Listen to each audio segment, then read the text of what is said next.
சென்னை அயோத்தி குப்பத்தில் திமுகவினர் விஜயின் தாவேகாவினரிடையே மோதல் ஏற்பட்டுள்ளது.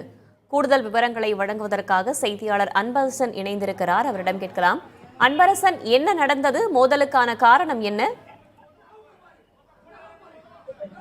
சென்னை அயோத்தி குப்பத்தில் வாக்காளர் சேர்ப்பு முகாம் நடைபெற்ற இடத்தில் தமிழக வெற்றி கழக தொண்டர்களுக்கும் அதே போல திமுக தொண்டர்களுக்கும் இடையே வாக்குவாதம் ஏற்பட்டு பின் மோதல் ஏற்பட்ட சம்பவமானது பரபரப்பை ஏற்படுத்தியிருக்கிறது. குறிப்பாக வாக்காளர் தங்கள் பெயரை சேர்ப்பதற்கும் வாக்காளர் பட்டியலில் திருத்தம் செய்வதற்கும் வசதியாக இந்திய தேர்தல் ஆணையத்தால் நவம்பர் 16, 17 மற்றும் 23, 24 ஆகிய நாட்களில் வாக்குச்சாவடி அமைவிடங்களில் சிறப்பு முகாம்கள் அமைக்கப்பட்டு அதன் அடிப்படையில் பெயர் சேர்ப்பு மற்றும் பெயரின் திருத்தம் ஆகியவற்றை செய்யப்பட்டு வருகிறது. இந்த நிலையில் தான் அயோத்தி குப்பம் லேடி வில்லிங்டன் பள்ளி எதிர்ப்புறம் உள்ள இடத்தில் வாக்காளர் முகாம் நடைபெற்றுள்ளது. இந்த நிலையில் இன்று காலை முதலே அங்கு பலர் குவிந்து வாக்காளர் பட்டியலில் தங்களை பெயரை திருத்தம் செய்வதற்கும் அதே போன்று பெயரை சேர்ப்பதற்குமான ஒரு செயல் அங்கு நடைபெற்று வருகிறது. இந்த நிலையில் தான் இன்று காலையில் தாவேகா கட்சியினருக்கும் அதே போன்று திமுக கட்சியினருக்கும் இடையே வாக்குவாதம் ஏற்பட்டுள்ளது. பின்னர் வாக்குவாதமானது இருதரப்புக்கும் இடையே வாக்குவாதம் ஏற்பட்டு பின் மோதல் ஏற்பட்டுள்ளது. இந்த சம்பவம் அறிந்த போலீசார் உடனடியாக 50க்கும் மேற்பட்ட போலீசார் அங்கு சென்று இருவரையும் சமாதானப்படுத்தி அங்கு அனைவரையும் கலந்து செல்லுமாறு